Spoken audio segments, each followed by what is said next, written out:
Bullshit. Our guest today is Jeff Weinberg, president of Senior Assistance. Jeff is a highly accomplished healthcare executive who is a healthcare advocate, corporate elder care consultant, caregiver advocate, and public speaker. Jeff's currently president of Senior Assistance, a full-service home care senior assistance company providing non-medical services, including shopping, cooking, light cleaning, medication reminder, to name just a few. Jeff, welcome to the show. Thank you very much. I'm glad to be here. So, corporate caregiving programs is new, but it's something that is very much needed. So this is something where you see as a potential growth market for your businesses. Absolutely. That corporate caregiving, where they engage with you to be available to help any employee's loved one. Absolutely. And then you also have the relationship with the MS Society. So then you have people that you have in your network or people that you've marketed to or people have heard you speak. So now if I'm not at the corporate side and if I'm not MS Society and I know you or I'm listening today and I decide to use you, what's a typical fee ballpark range? How does it work? Well, I'm kind of going to give you a circular kind of answer here. Okay. First of all, if you call me on the phone, the first 20 minutes of consultation is free. Okay. So, and that may be, my mom's going to a nursing home and I don't know which ones to look at. Because the other thing that we do is we vet services. We vet home care services, nursing homes, personal care homes, and things like that. And the other thing is, and we talk about, and the person that's in the corporation, I can give you a phone number in 30 seconds where it may take you 2 hours to find the same phone number. Mm-hmm. So if you called and said, I need a phone number to, or here's what I think I need, is what is quality. And in terms of quality, when you look at it, and we can talk about it as, well, does McDonald's give you quality? Well, your initial reaction is, no, they don't give you quality. But then you say, well, does McDonald's give you quality for 99 cents? And the answer is, well, yes. And you can go to a McDonald's in Pittsburgh, except for a couple maybe, but I won't talk about those. Or you can go to a McDonald's in Europe, and you're going to get the same, double cheese hamburger, whatever it is, and fries for about the same price. At the same time, we could go to a French restaurant on Mount Washington and pay $200 for our meal and not necessarily get quality. So it's so quality is, as far as I'm concerned, is defined on who is your customer and can we meet or exceed their expectations. And in this situation, when you are an employer or director or whatever the case may be, the issue is that you have a lot of customers. You have your patients, you have your family members, you have people who survey you, you have people that provide you supplies, but in many instances, people forget about their employees. And the employees are going to make or break your entire job or place, a business. And so I really have developed a lifestyle of, employees are most important, but I also need to know what all my customers need and try to exceed them. We talk a lot at Mass Solutions about how significant employees are as a target market because there's two parts. One, you have to have cultural messaging that resonates with your employees so that they understand your why. and how to convey the customer's why, answering those two questions. So that cultural messaging is partly to help explain to employees and get employees motivated and inspired. But there's a second part to cultural messaging and employees as a target market, is that in today's world, employees have to become de facto members of the marketing team at every company. And so I like the fact that your big idea is tied to understanding customers and seeing that employees are customers as well. So talk about Caregiver Champion, the company you're president of. Talk about employees there, and then also maybe go back in your career, because you've been administrator of nursing homes. You've had a lot of employees work for you over the years. So talk about today with Caregiver Champion, and maybe in the past, some of your managerial approaches, leadership approaches, and your messaging approaches to communicate to employees.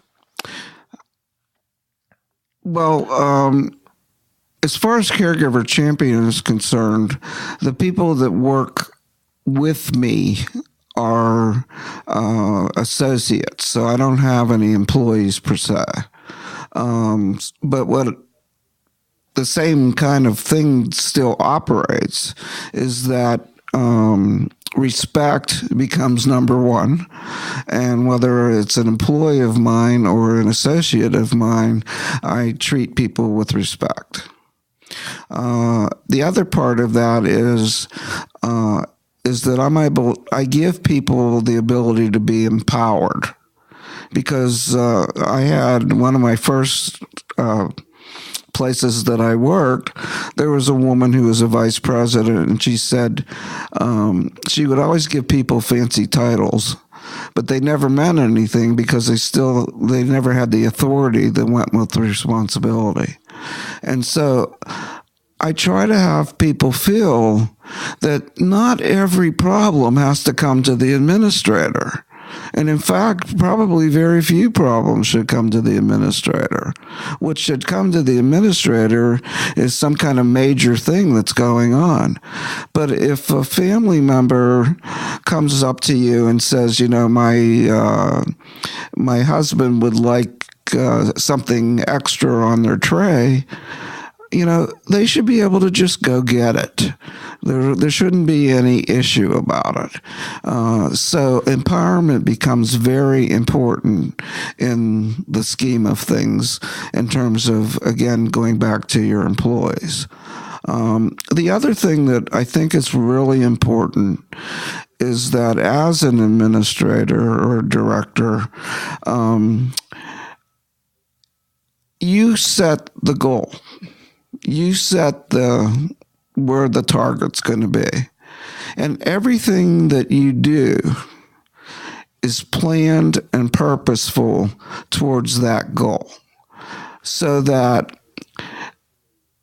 even though you get bogged down in 100 million different other things, at the end of the day, you have to be able to think, well, what did we achieve that's going to work towards that goal? So, as we talked about in the first segment, it's taken me 3 years to work towards a goal of having a corporation see that there was valuable services in providing a patient advocate for their employees. I've had a number of corporations turn me down.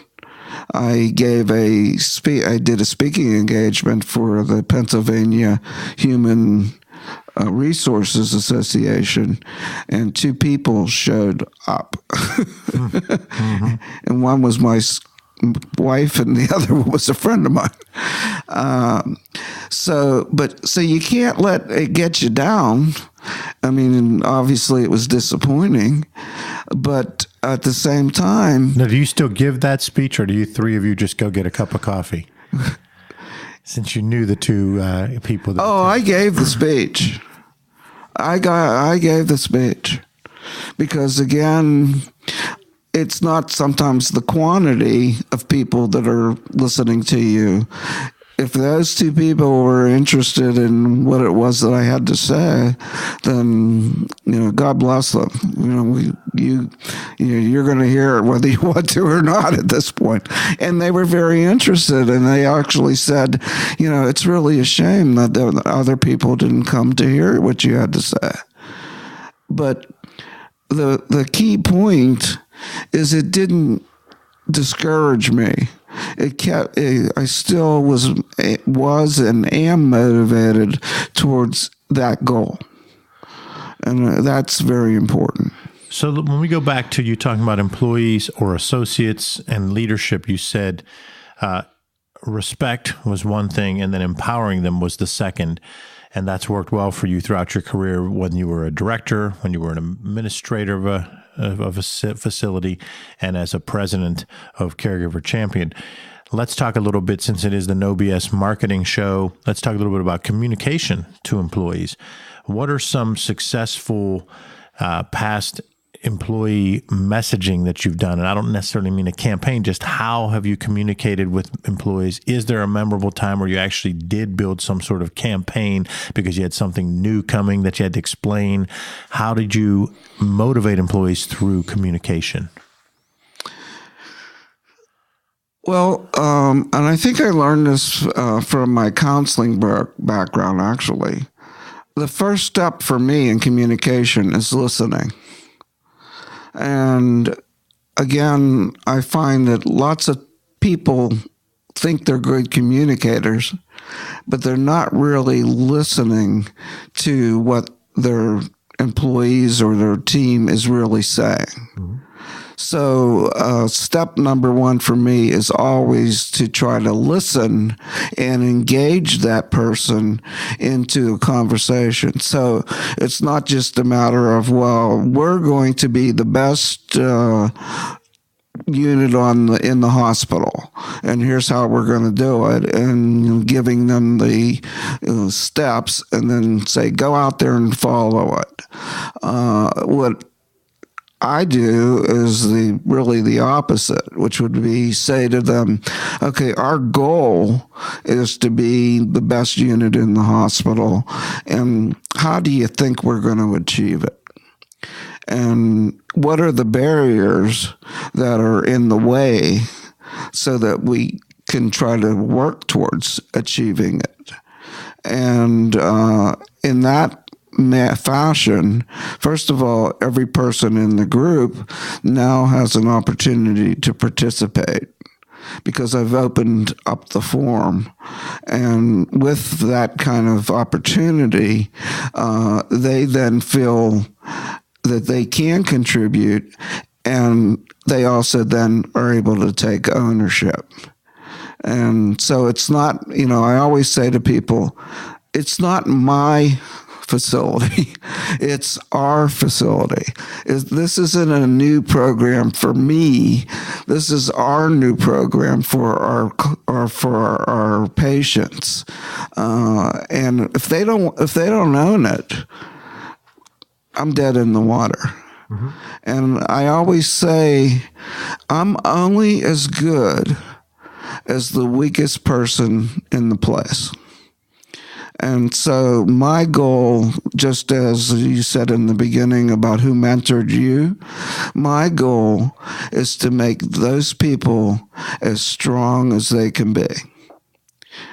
Because through mentoring or encouraging or whatever, the confidence building, whatever it takes, because that then ultimately is going to be successful, and it's going to help everybody achieve the goals that need to happen. So that's what I do. You're listening to Jeff Weinberg, the president of Caregiver Champion, on the No BS Marketing Show. I'm your host, Dave Mastovich. Jeff, pick a tool you'd offer that'll help our audience tell their story, craft their message, organize their day, build personal goals, communicate to internal and external audience, whatever you think might help our listeners. Well, I think there's a couple that help me anyhow. The first tool, and and this is part of, I guess, my own individual growth. And we again talked about it a little bit in the first segment. I had said that I can be very sarcastic, and so I've tried to not react as quickly. And there's a whole thing going on now called mindfulness. And mindfulness is being in the moment.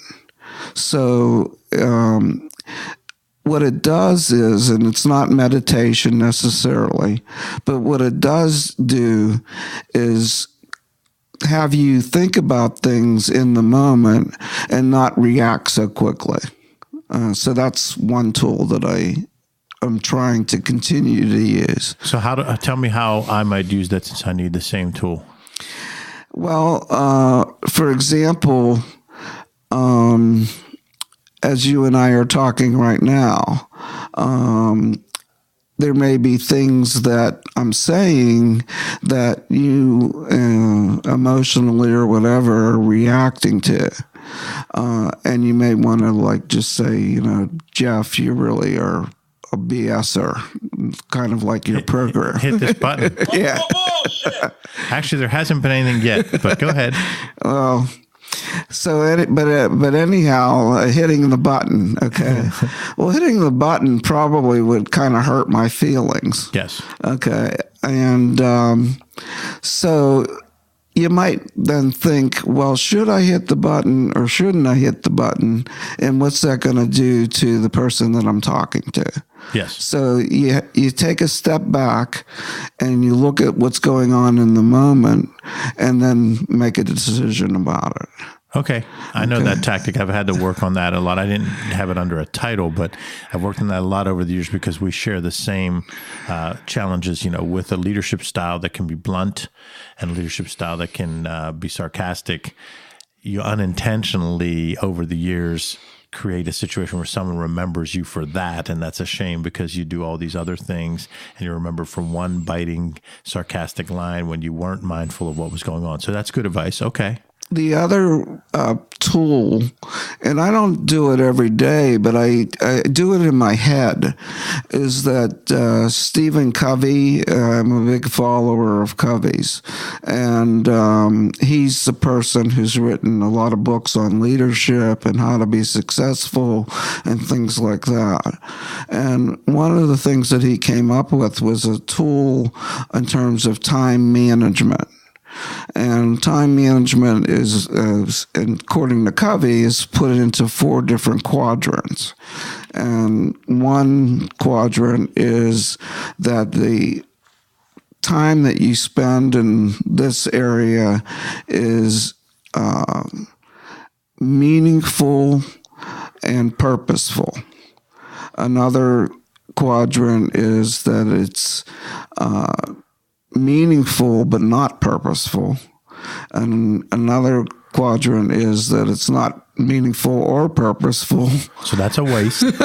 Right. And the fourth quadrant is that it's, I'm getting confused now.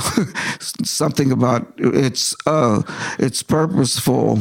And it's not meaningful. I used the wrong term. It's important. Yes. And purposeful. Mm-hmm. So anyhow, and looking at my time and how I spend my time then becomes something that I kind of do at least weekly and see if am I spending too much time wasting my time. And there are times that I do that, unfortunately. Uh-huh. There's other times when I'm working, that all I'm doing is putting out crises and fires. Mm-hmm. That's not a good thing to have to keep doing.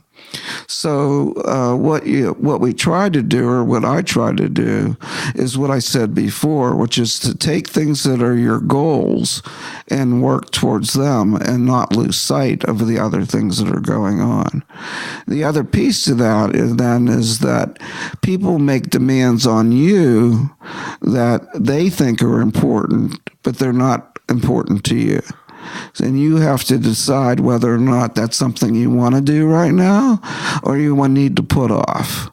But so it's trying to look at what you're doing during the day or during the week or whatever and saying, have I used my time in a meaningful way? And there's times when I do, and there's lots of times when I look back and go, you know what, you're just a big jerk. You talk this stuff, but you don't do it. So, I think anything that you try to do becomes like a lifelong learning process. You have to keep working at it, and if you're looking at your own growth. And you have to understand that sometimes you'll be successful and sometimes you won't, but at the same time, you probably, at least you're working on it. The No BS Marketing Podcast with Dave Mastovich is brought to you by Mass Solutions. Put our 3-step No BS process to work for you. Visit masssolutions.biz today to take your marketing to another level. It's all about bold solutions, no BS. That's Jeff Weinberg, the president of Caregiver Champion. He's told us all kinds of great things. He's a healthcare elder consultant, executive. He's got a lot of experience as a nursing home administrator. He has been an advocate for patients. He also told us about his education at Kent State, Duquesne, and Pitt, having 2 different master's degrees. And I want to, again, have him talk a little bit about Caregiver Champion, where he's the president of that company, because in the first episode, we talked a lot about it. Let's just recap again how Caregiver Champion can help our listeners or their loved ones talk about the process and the value. Well, the idea of Caregiver Champion is that we are a service to caregivers as well as their family members who are taken care of. And our service is one of patient advocacy. And with that, we help people get through the healthcare bureaucratic maze. Now, in the first episode, I forgot to mention that I don't do this myself. I have a team of people that work with me. I have several nurses that work with me. I have a physical therapist that works with me.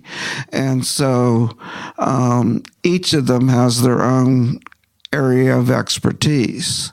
I mean, my expertise obviously is in administration, in reimbursement, in in regulations. I know how these places get paid. I know what the regulations are.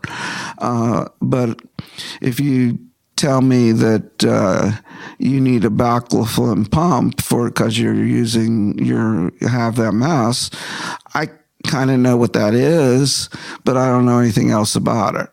So I have a nurse that then comes in and works with that particular client and trying to make sure that that's the kind of thing that the person really needs, or is there something else that might occur? We do not provide any direct care. What we do provide is oversight of that care. So that, in fact, sometimes people are getting good care, but they're not getting better. So we are called in, we assess the situation, and actually I just had a meeting with a woman who's a doctor, and she's agreed to consult with us as part of the team. So I now have the ability to offer people a second opinion. And, and again, all I'm doing for people, or all Caregiver Champion is doing for people, is helping them ask the right questions so that they then can make intelligent decisions about what they want to do and how they want to do it. And that's really, a good summary of what's going on, because in most instances, people tell you what to do and how to do it, and you don't even know what questions to ask because you're being told, this is what you have to do. And as a patient advocate, my role is to say, let's just stop there. I've got questions about why you're telling me about this. And, is there any alternatives?